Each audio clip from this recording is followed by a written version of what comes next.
Man, Elon, they doing big things over there. So yes, they are. I want to see. I know I had my own questions about Doge and what they'll be doing, but I guess Elon will be addressing it in this clip with Trump. Is that Trump? Is that Elon, little boy? Yes. Okay, look at him. He look cute with his little chain. You know, he looks like he wants to run around and grab and touch everything. That's the look of a He's child. probably been doing that. I would have throughout the day. I would have been touching everything. What's this button under the desk? Yeah, boom. You know, Trump used to it. He got grandkids. But you know, I realized with the button on the desk, it don't automatically just send off. They have to do things and his is the final push. But if he push the desk, it's not going to just blow up stuff. They have to turn up, activate all this, and then he's the final push. But I mean, come on. You think they would give Biden that? I mean, child, please, can you imagine if Biden actually had that opportunity? That'd be quite scary. Man, he'll fall asleep at the desk and push the button. Okay, let's go. Focus. Too funny. Biden got to worry about, he trying to be in the Hollywood elite. He trying to be an actor, so he need to worry about his acting career now. Acting, sorry. The at a high level, if you say what is the goal of Doge and I think a significant part of the presidency is to restore democracy. This may seem like, well, aren't we in a democracy? Well, if you don't have a feedback loop, FAX, we would have to. Trump like, all right, that's okay. I'll tell you, Robert can be difficult sometimes. If there's not a good feedback I'm loop, sorry, man. I know I'm just 30 seconds in, but this is too awesome. Just seeing all this. Yeah. I never thought I'd have such an interest in seeing the political aspects of certain things. But this is exciting seeing this. Elon sitting there like, with his kid. That's crazy. From the people to the government. And if you have rule of the bureaucrat, or if the bureaucracy is in charge, and then what meaning does democracy actually have? If the people cannot vote and have their will be decided by their elected representatives in the form of the president and the Senate and the House, then we don't live in a democracy. We live in a bureaucracy. Right. So it's incredibly important that we close that feedback loop, we fix that feedback loop, and that the public's elected representatives, the president, the House, and the Senate, decide what happens, as opposed to a large unelected bureaucracy. Mm-hmm. This is not to say that there are good people who are in the federal bureaucracy, but you can't have an autonomous federal bureaucracy. You have to have one that is responsive to the people. That's the whole point of a democracy. Right. And if you looked at this, if you looked at the founders today and said, what do you think of the way things have turned out? Well, we have this unelected, fourth unconstitutional branch of government, which is the bureaucracy, which has, in a lot of ways, currently more power than any elected representative. And this is not something that people want, and it does not match the will of the people. So it's just something we've got to fix. And then we've also got to address the deficit. So we've got a $2 trillion deficit. Oh, and Lord. if we don't do something about this deficit, the country's going bankrupt. Oh my God. I mean, it's really astounding that the interest payments alone on the national debt exceed the Defense Department budget, which is shocking because we spend a lot of money on defense, but if that just keeps going, we're essentially going to bankrupt the country. So what I really want to say is it's not optional for us to reduce the federal expenses. It's essential.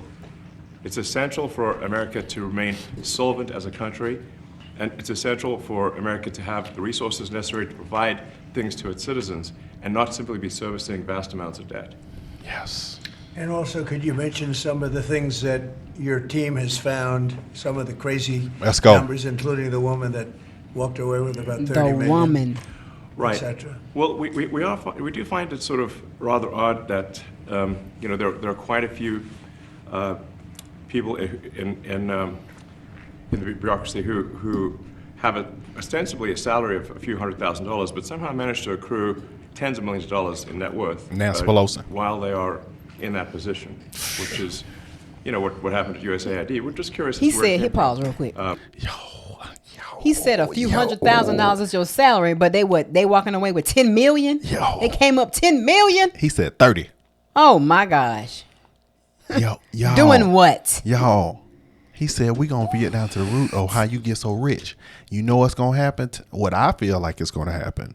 they're gonna uncover so much that certain things they won't be able to disclose to the public because it would be shocking of the fabric of America. Right. So we don't know that it's Nancy Pelosi. That's just an allegation on what he thinks. Let's just be very clear, because people. I'm saying this. That's your opinion, though. I know. I have to make that clear. Opinion. We don't know, but she is the first person that came to my mind.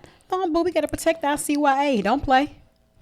But they're gonna. This is extraordinary. Nobody has ever said in the face. Like if they did anything like this, they did on the back end and didn't tell the American people. But the American people know that we about to look at all these scam artists. Maybe they're very good at investing. In which case we should take their investment advice, perhaps.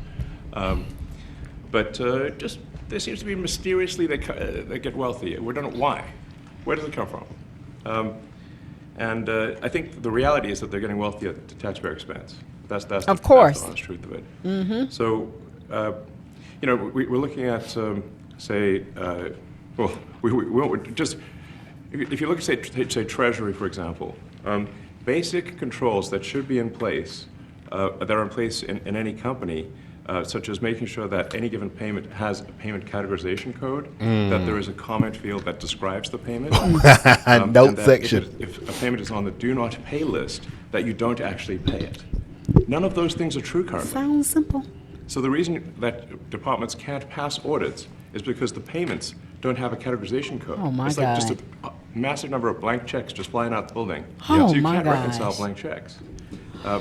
You've got comment fields that are also blank, so you don't know why the payment was made.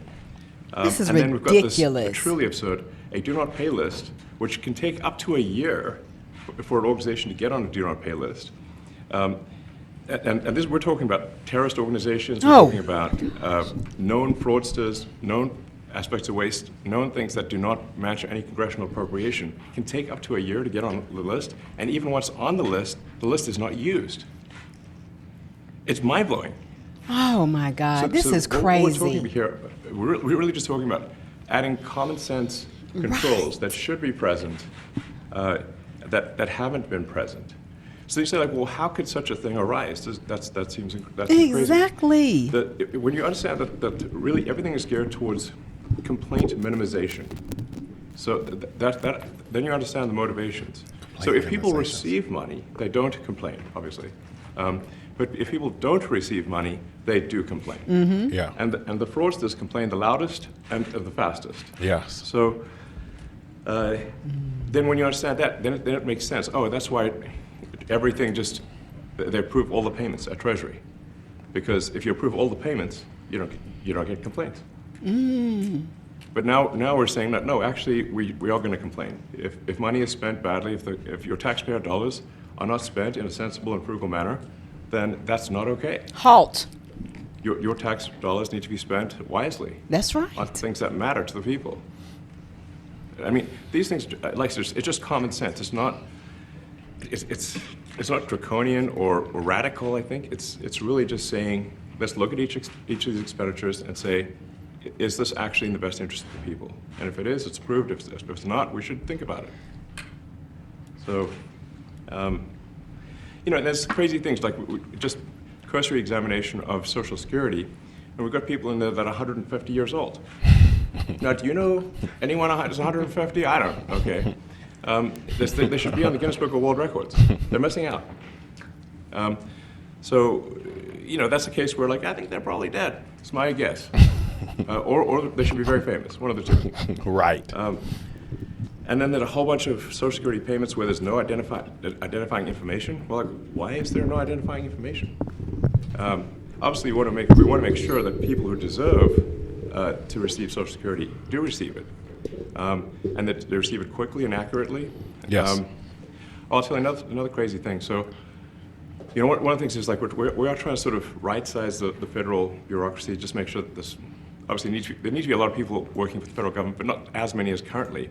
So we're saying, let's, if people can retire, with full benefits and everything, that would be good. They can retire, get their retirement payments, everything. See, now that makes sense. So that's what had people. I'm glad he's addressing that, because that had a lot of people in the government uproar. They're like, "Oh, okay, you see, they're gonna start cutting people." No, what he's saying is there are so many people in the government. We all know people in the government that just won't leave because they don't want to go home, and they're not forced to. That's like work for the post office. Negro, you are too old to carry that mail, but you just don't want to go home to that wife, do you? But you need to get out of here so you can let some new blood get in here. Them cryptic congressmen and women that they got in there who need. I wasn't gonna call no names, but come on, you have served your time. When you fall and then you have a stroke live on TV. And then we were told, this is actually, I think, a great anecdote, because we were told the most number of people that could retire possibly in a month is 10,000. We're like, well, why is that? Well, because all the retirement paperwork is manual on paper, manually calculated, then written down on a piece of paper. So old. Then it goes down a mine. And like, what do you mean a mine? Like, yeah, there's a limestone mine where we store all the retirement paperwork.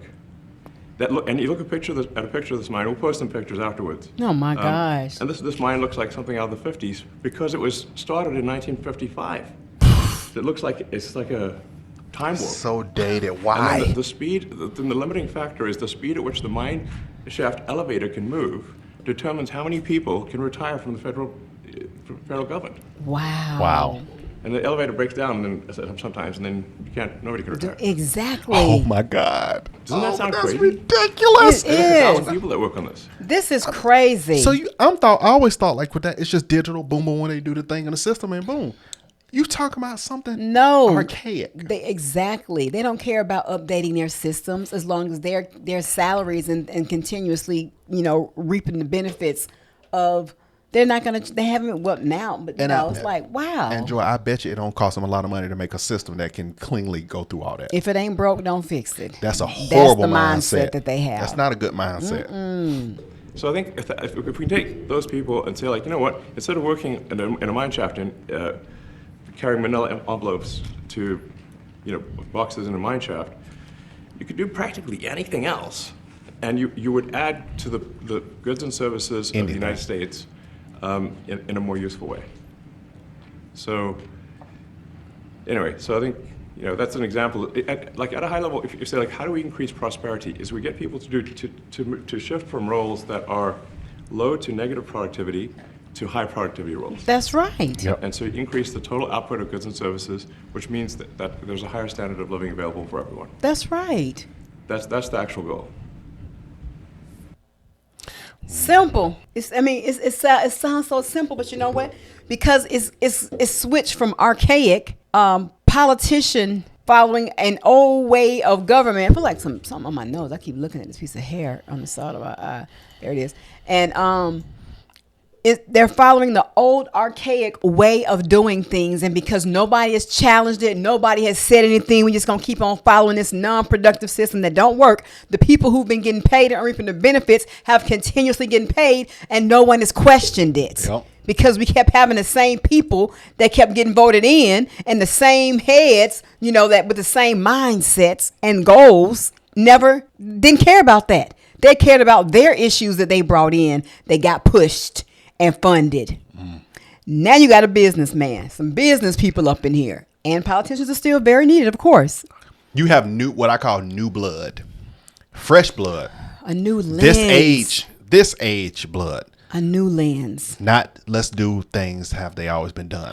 That's what I'm saying. For an example, like for the post office, because I've done that before in my life for a period of time, and I'm like, everything about this system is ancient. I'm like, I see why so many things be wrong, because you still doing stuff from the 70s when y'all can just invest a little bit of the money, make some change, and y'all could be higher productive, and you can move up the scale and maybe kind of catch up with Amazon just a little bit. It's the weirdest thing, because the government is the one that still has the archaic system. When they get the most funding, you get the most money. Where is it going? Why is it? I remember when I worked for the IRS at one point. It was always old, ancient stuff didn't work. You worked for the IRS? I did. When? I don't remember what year. Right off of was it Buford Highway? I didn't know you worked there. Mm-hmm. It was for a period of time, a year, 2 years, secrets. Whatever. Go ahead. But it was like, look how old dated this is. And then it was like, oh, yeah, but that's the culture. Oh, government ain't got no money. They ain't That's trying to always do what nothing. everybody say. Exactly. Oh, they ain't got ain't nothing. got no But money. they do. Government ain't got no money. Yes, they got plenty of money. It's ain't going in their pockets or it's supporting the agendas that they want to. And all I keep thinking about is the $50 million that went to Gaza for condoms. Oh no, it went to Africa. No, they said Gaza. No, it went to Africa too. Okay. So that to prevent, they were like, because I just saw a clip that came from on X when a guy was like, how are we going to prevent AIDS now that we're not getting the condoms funded? And it was Africa. It was Ghana, I think. I don't know. It's and I feel like, this okay, is the so stuff everybody always wanted to know what's going to happen to the money. Right. Where is it? Where is it?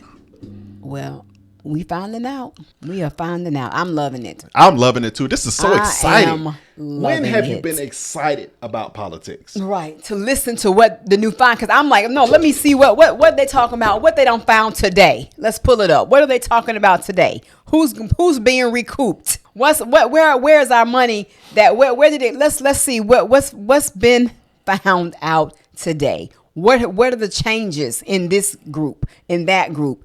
And I mean, it's just, they're rolling one by one by one, and you ought to be happy, great people. With that note, 2025 is no better time to thrive. We'll see you on the next one.